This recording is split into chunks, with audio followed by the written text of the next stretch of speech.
দর্শক আমন্ত্রণ যমুনা আইডিসকে জানাবো শিরোনামগুলো।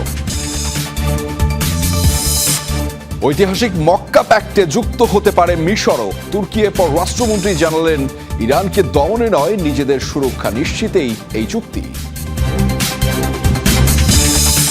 হরমুজ প্রণালী পুরোপুরি সচলে, যুক্তরাষ্ট্রকে 6টি শর্ত দিল ইরান। টোল বসাবে না তেহরান, নিশ্চয়তা পাওয়ার দাবি জেডি ভান্সের। বিশ্বব্যাপী বেড়েই চলেছে খাদ্যপণ্যের দাম। যুদ্ধ আর জলবায়ু সংকটে ব্যাহত হচ্ছে ফসল উৎপাদন আর সরবরাহ।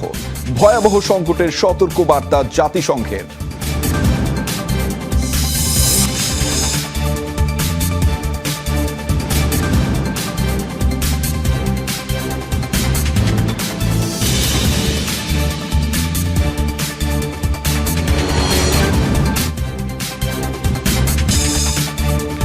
দর্শক এতক্ষণ শিরোনামগুলো দেখছিলেন। আন্তর্জাতিক সব শীর্ষ খবর নিয়ে আপনাদের সাথে রয়েছি আমি আহমেদ রেজা। এবার জানাবো বিস্তারিত। বাড়ছে ঐতিহাসিক মক্কা প্যাক্টের বহর। চতুর্থ দেশ হিসেবে যোগ দিতে পারে আরেক সুন্নি মুসলিম প্রধান দেশ মিশর। এমন তথ্য জানিয়েছেন তুরস্কের পররাষ্ট্রমন্ত্রী হাকান ফিদান। জানিয়েছেন ভবিষ্যতে আরও অনেক দেশকে এই প্যাক্টের আওতায় আনার পরিকল্পনা রয়েছে। ইরানকে টার্গেট করে চুক্তিটি সই করা হয়নি, এই মন্তব্যও করেছেন ফিদান। তার মতে কৌশলগতভাবে এই চুক্তি ন্যাটোর আর্টিকেল 5-এর মতোই।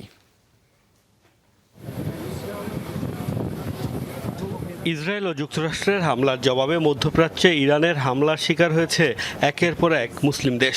এমন পরিস্থিতিতে সৌদি আরব, তুরস্ক ও পাকিস্তানের প্রতিরক্ষা চুক্তি মক্কা প্যাক্ট।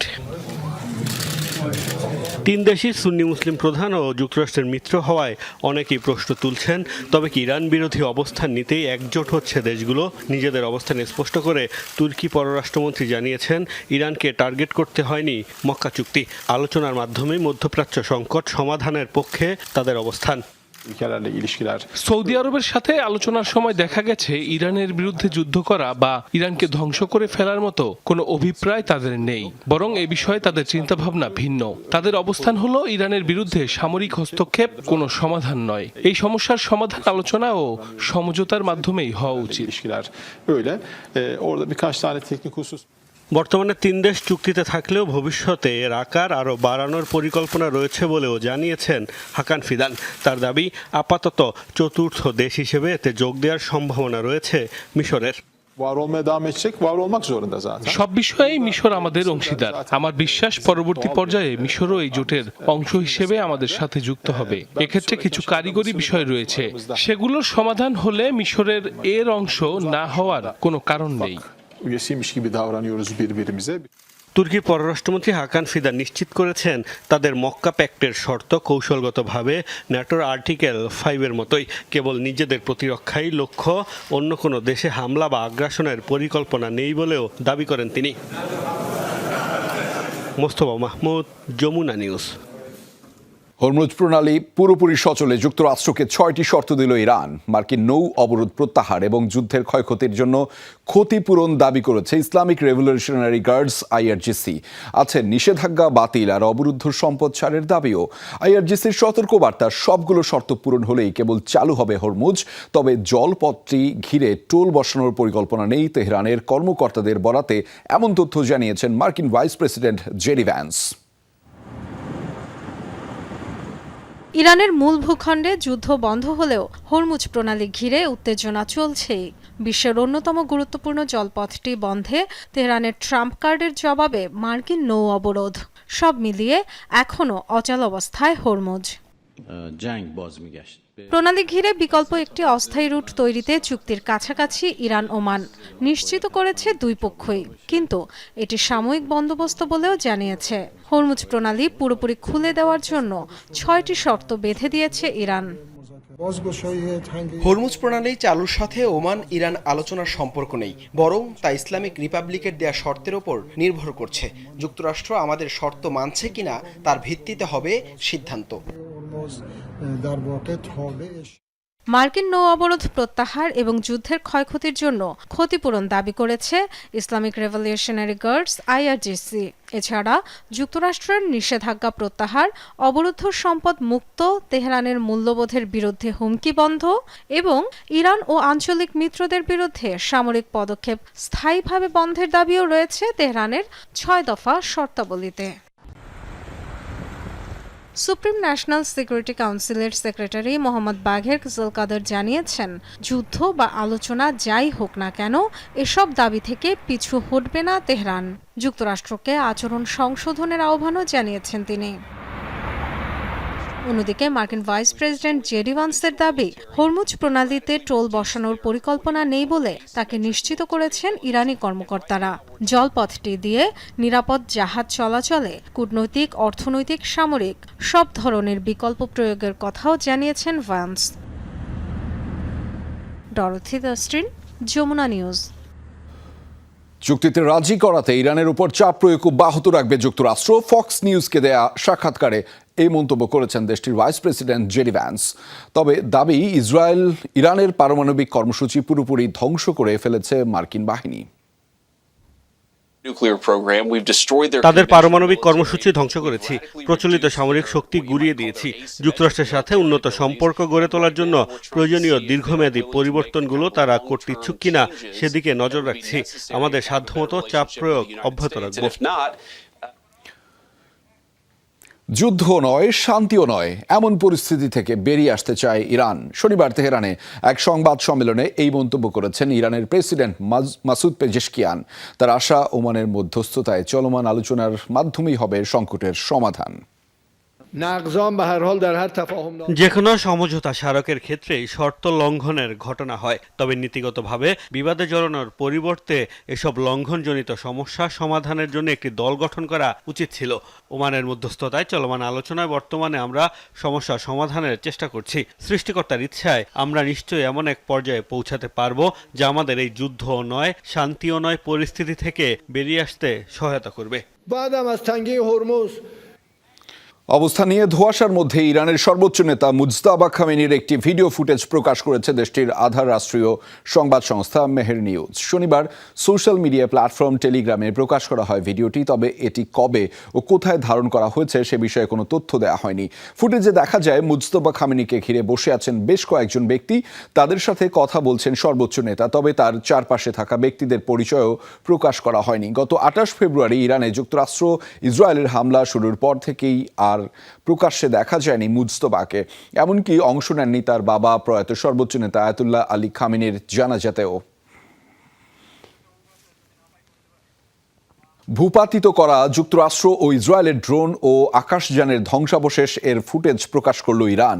চলমান যুদ্ধে ইরানের ভূখণ্ডে অনুপ্রবেশকারী মার্কিন ও ইসরায়েলি বেশ কিছু ড্রোন সহ আকাশযান ভূপাতিত করে আইআরজিসি।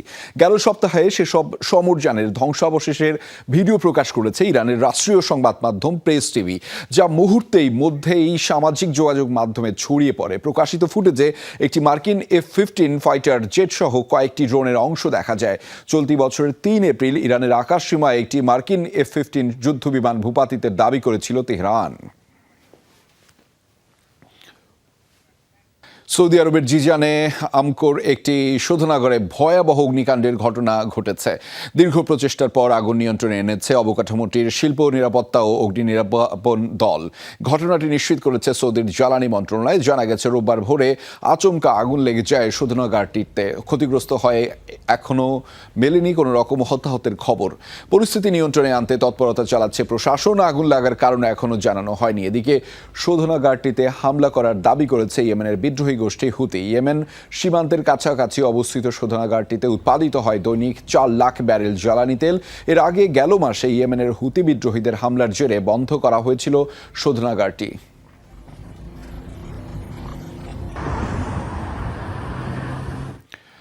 আন্তর্জাতিক সমর্থিত সরকারের সাথে কাগুজে সমঝোতা ভেঙে আবারও বড় ধরনের সংঘাতে জড়িয়েছে ইয়েমেনের বিদ্রোহী গোষ্ঠী হুতি। মারিব ও হাদারামৌত প্রদেশের একাধিক সামরিক ঘাঁটি লক্ষ্য করে ছুড়েছে ব্যালিস্টিক মিসাইল ও ড্রোন। পাল্টা হামলা চালিয়েছে ইয়েমেন প্রশাসনও। মূলত সৌদি সমর্থিত বাহিনীর ক্রমবর্ধমান উপস্থিতি ও নৌ অবরোধের প্রতিবাদে এই অভিযান হুতি বিদ্রোহীদের। তবে সরকার বলছে চাপের মুখে নিজেদের অবস্থান ধরে রাখতে এসব হামলা চালাচ্ছে হুতিরা। মধ্যপ্রাচ্যে চলমান অস্থিরতার মাঝে আবারও হামলা পাল্টা হামলায় ব্যাপক উত্তেজনা ছড়িয়েছে অঞ্চলটির আরেক দেশ ইয়েমেনে। আন্তর্জাতিকভাবে স্বীকৃত সরকারের সাথে পুরনো বিবাদে জড়িয়েছে হুতি বিদ্রোহী গোষ্ঠী। মারিব ও হাদ্রামৌত প্রদেশে অবস্থিত আন্তর্জাতিকভাবে স্বীকৃত সরকারের সামরিক ঘাঁটিতে ব্যালিস্টিক মিসাইল ও ড্রোন হামলা চালিয়েছে বিদ্রোহী গোষ্ঠীটি। দিনের আলোতে এসব হামলার পাল্টা জবাব দিয়েছে ইয়েমেন সরকারও। আল জৌফ প্রদেশে অবস্থিত বিমানবন্দর ও হুতি নিয়ন্ত্রিত বিভিন্ন সামরিক ঘাঁটি লক্ষ্য করে চলেছে অভিযান। প্রশ্ন উঠেছে, ঠিক কী কারণে নতুন করে দানা বাঁধছে দুপক্ষের সংঘাত?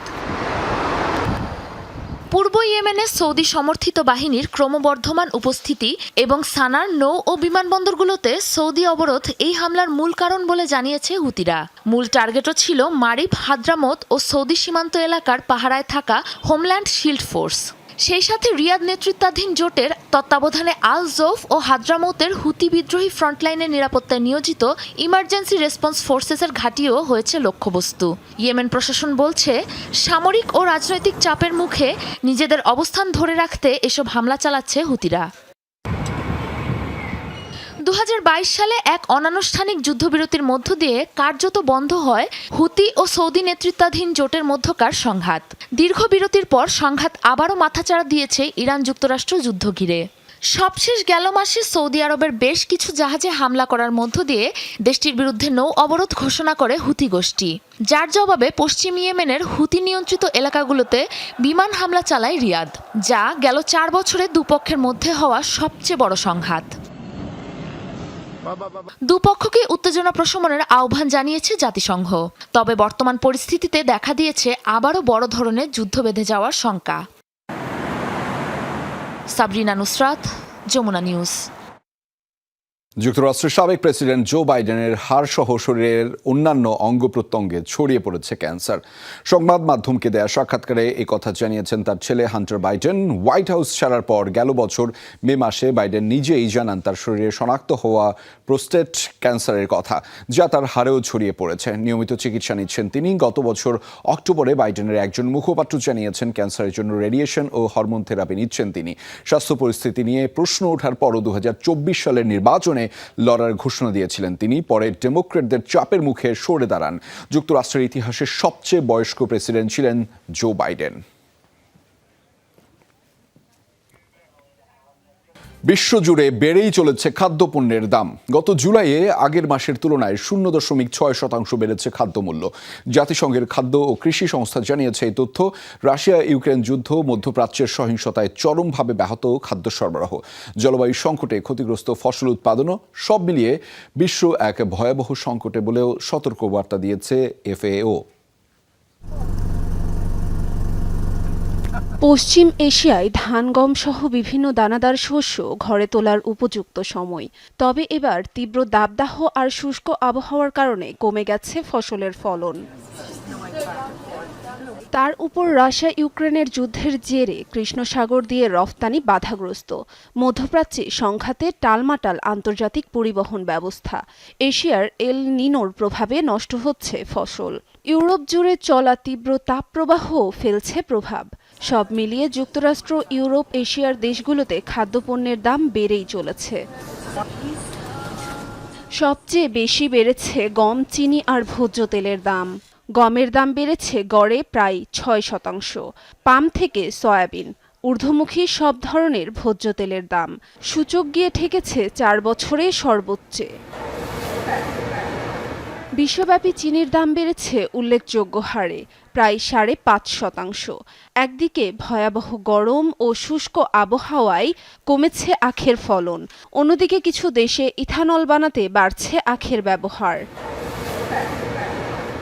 জলবায়ু পরিবর্তন আর যুদ্ধ সংঘাতের ফলে আগামীতে খাদ্যপণ্যের দাম আরও অস্থির হয়ে উঠতে পারে, এমন সতর্কবার্তা দিয়েছে FAO। আয়েশা রেজওয়ানা, যমুনা নিউজ। দফায় দফায় আলোচনার পরও সমাধান না হওয়ায় এখনও ভারতের ঝাড়খণ্ডে শিক্ষার্থী ও চাকরি প্রত্যাশীদের বিক্ষোভ অনশন কর্মসূচি অব্যাহত রয়েছে।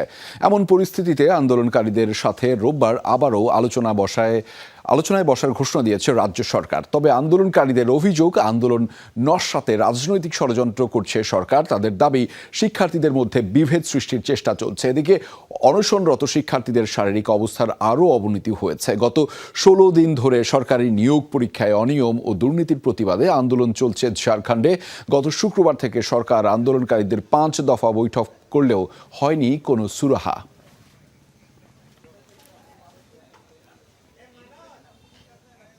ইউক্রেনে ব্যাপক হামলা চালিয়েছে রাশিয়া। রোববার দেশটির ওডেসায় রাতভর মিসাইল ও ড্রোন ছোড়ে রুশ বাহিনী। এতে ব্যাপক ক্ষতিগ্রস্ত হয়েছে আবাসিক ভবন সহ বেশ কয়েকটি গুরুত্বপূর্ণ অবকাঠামো। এছাড়াও ঐতিহাসিক শহরটির বেশ কয়েকটি স্থানে আগুন ধরে যায়। রুশ হামলার জেরে বিদ্যুৎ বিচ্ছিন্ন হয়ে পড়ে বিভিন্ন এলাকা। আহত হয়েছে কমপক্ষে 8 জন। তবে আহত 8 জনের মধ্যে 7 জনেই শঙ্কামুক্ত বলে জানিয়েছে স্থানীয় প্রশাসন। গেল কয়েক মাস ধরেই পরস্পরের বিরুদ্ধে বেসামরিক স্থাপনা লক্ষ্য করে হামলা জোরদারের অভিযোগ করে আসছে দুপক্ষই।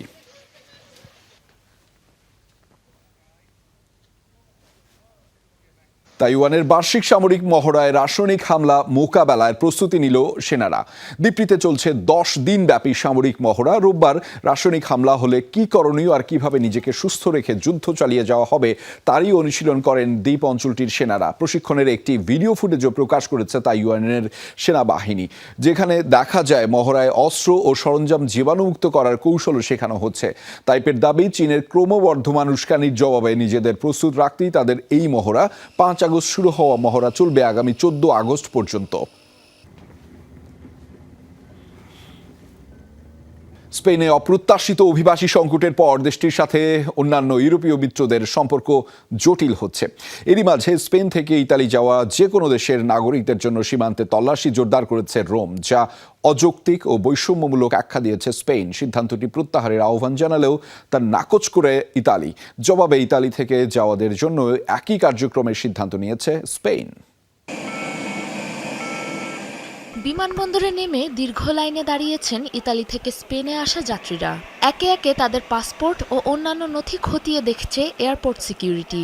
সম্প্রতি স্পেনে ঘটে যাওয়া অপ্রত্যাশিত অভিবাসন সংকটের পর বেশ টানাপোড়েনের মুখে পড়েছে রোম মাদ্রিদ সম্পর্ক। কোনোরকম পূর্ব ঘোষণা ছাড়াই চলতি মাসের শুরু থেকে স্পেন থেকে ইতালি যাওয়া যে কোনো তৃতীয় দেশের যাত্রীদের তল্লাশির সিদ্ধান্ত নিয়েছে রোম। দেশটির প্রশাসন জানিয়েছে জাতীয় নিরাপত্তার স্বার্থে এই ব্যবস্থা। এদিকে ইতালির এই সিদ্ধান্তকে অযৌক্তিক ও বৈষম্যমূলক এবং ইউরোপীয় ইউনিয়নের আদর্শের পরিপন্থী বলে উল্লেখ করেছে স্পেন। অবিলম্বে যা প্রত্যাহারের জন্য রোমের প্রতি আহ্বানও জানিয়েছে মাদ্রিদ। তবে স্পেনের এই আহ্বান এরই মাঝে নাকচ করে দিয়েছে রোম। ইতালির এমন জবাবে দেশটি থেকে আগত যাত্রীদের উপর আগামী 7 সেপ্টেম্বর পর্যন্ত পাল্টা সীমানা তল্লাশি চালানোর ঘোষণা দিয়েছে স্প্যানিশ সরকার। দু দেশের মাঝে তৈরি হওয়া এই অস্থিতিশীলতাকে ঘিরে বিপাকে পড়েছে সাধারণ মানুষ। নৌ ও বিমানপথে স্পেনে আসা যাত্রীদের দীর্ঘ সময় অপেক্ষা করিয়ে পাসপোর্ট, ভিসা ও অন্যান্য গুরুত্বপূর্ণ নথি পরীক্ষা করছে বিমানবন্দর নিরাপত্তা কর্মীরা। স্প্যানিশ সরকারের প্রতি একরকম বিশ্বাসঘাতকতা করা হয়েছে। মরক্কোর সাধারণ মানুষদেরও তাদের নিজেদের সরকারি ইউরোপীয় ইউনিয়নে সহজে প্রবেশের মিথ্যা আশা দেখিয়ে মৃত্যুর মুখে ঠেলে দিয়েছে। এসব ঘটনার পেছনে কোনো আন্তর্জাতিক স্বার্থ কাজ করছে, যেটার উদ্দেশ্য ছিল ইচ্ছাকৃতভাবে একটি বড় ধরনের অভিবাসন সংকট তৈরি করা। স্পেনের ছিটমহল সিউতায় মরক্কো থেকে আসা ব্যাপক অভিবাসী সংকটের পর থেকেই দেশটির সাথে জটিল হতে শুরু করেছে অন্যান্য ইউরোপীয় দেশের সম্পর্ক। অন্যদিকে এখনও সিউতায় রয়ে গেছে প্রায় 5,000 অবৈধ অভিবাসী। সাবরিনা নুসরাত, যমুনা নিউজ। প্রধানমন্ত্রীকে লক্ষ্য করে ডিম ছুঁড়ে মারলেন আইন প্রণেতা। একটি দুটি নয়, একে একে 4টি এমন কাণ্ড হয়েছে কসোভোয়। শনিবার পার্লামেন্ট অধিবেশন চলাকালে ভারপ্রাপ্ত প্রধানমন্ত্রী আলাবিন কুর্তির দিকে ডিম ছুঁড়ে মারেন বিরোধী দলীয় আইন প্রণেতা তাইম কাদ্রিজা। প্রেসিডেন্ট নির্বাচন ইস্যুতে শুরু হয় বিবাদ। আলোচনার জন্য প্রধানমন্ত্রী কুর্তি অতিরিক্ত সময় চাওয়ায় ক্ষেপে যান কাদ্রিজা। এক পর্যায়ে ছুটতে শুরু করেন ডিম। উপস্থিত আইন প্রণেতা এবং পুলিশ কর্মকর্তারা দৌড়ে গিয়ে থামান তাকে। কসোভোয় হঠাৎ আগাম নির্বাচন ঘিরে বেশ কিছুদিন ধরেই উত্তপ্ত রাজনৈতিক পরিস্থিতি।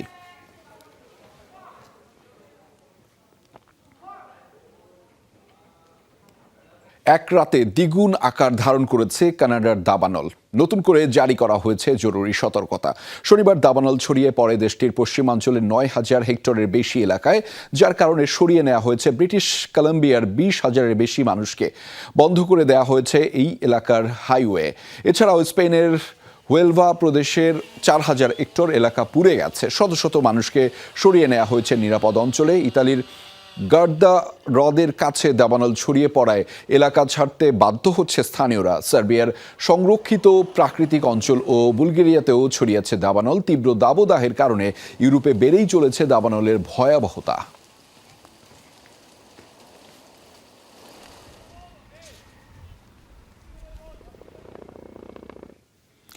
ব্রাজিলের রিও ডি জেনেরিওতে হেলিকপ্টার বিধ্বস্ত হয়ে প্রাণ হারিয়েছেন পাইলট সহ 4 জন। শনিবার এই তথ্য নিশ্চিত করেছে দেশটির মিলিটারি ফায়ার ডিপার্টমেন্ট। প্রাথমিক তদন্তে জানা যায়, একই পরিবারের 3 কলম্বিয়ান নারী পর্যটক দর্শনীয় স্থান ভ্রমণে গিয়েছিলেন। তিজুকা ন্যাশনাল পার্কের উপর দিয়ে যাচ্ছিল হেলিকপ্টারটি। এক পর্যায়ে ধাক্কা লাগে বাঁশের তৈরি পর্যবেক্ষণ কেন্দ্রের সাথে। নিয়ন্ত্রণ হারিয়ে পার্বত্য এলাকার ঘন জঙ্গলে আছড়ে পড়ে উড়োযানটি। দুর্ঘটনার পর দুর্গম এলাকাটিতে হেলিকপ্টার চলাচলের উপর কড়াকড়ি আরোপ করেছে কর্তৃপক্ষ। অপারেশন টেবিলের রোগী, চলছে গুরুত্বপূর্ণ অস্ত্রোপচার।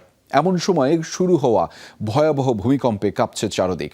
জাপানের ভূমিকম্পের সময় ধারণ করা এমন ভিডিও এরই মাঝে ব্যাপক সাড়া ফেলেছে নেট দুনিয়ায়। ভিডিওতে দেখা যায় কুমামোতে জেনারেল হাসপাতালের ওটিতে জটিল অস্ত্রোপচারে ব্যস্ত ছিলেন চিকিৎসকরা। এমন সময় ভূমিকম্প শুরু হলে ভয়াবহভাবে কাঁপতে শুরু করে সবকিছু। কোনো কিছুর তোয়াক্কা না করে রোগীকে বাঁচাতে অপারেটিং টেবিল চেপে ধরে দাঁড়িয়ে যান 2 জন চিকিৎসক। অন্যদিকে মূল্যবান চিকিৎসা সামগ্রীর ক্ষতি ঠেকাতে ছোটাছুটি শুরু করে বাকিরা। ধীরে ধীরে পরিস্থিতি স্বাভাবিক হতে শুরু করলে পুনরায় অস্ত্রোপচার শুরু করেন চিকিৎসকরা। দর্শক, এই ছিল যমুনা আইডেস্ক। এতক্ষণ আমাদের সাথে থাকার জন্য আপনাদের সবাইকে ধন্যবাদ।